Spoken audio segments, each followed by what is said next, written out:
Американската амбасада во Македонија има формирано тим кој секојдневно соработува и со владата и со опозицијата. Ова го тврди помошник државниот секретар на Соединетите Американски држави за европски и евразиски прашања Вес Мичел, кој е во официјална посета на земјава.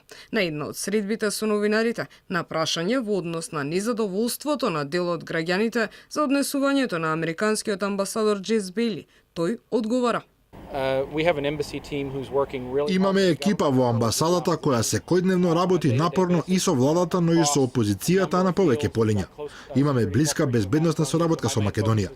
Мојот главен фокус беше да продолжам и да ја унапредам таа агенда.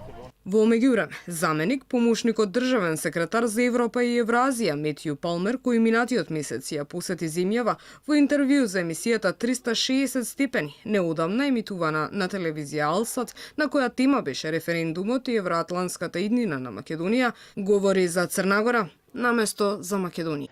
It's an opportunity for the Montenegrin public to express their views.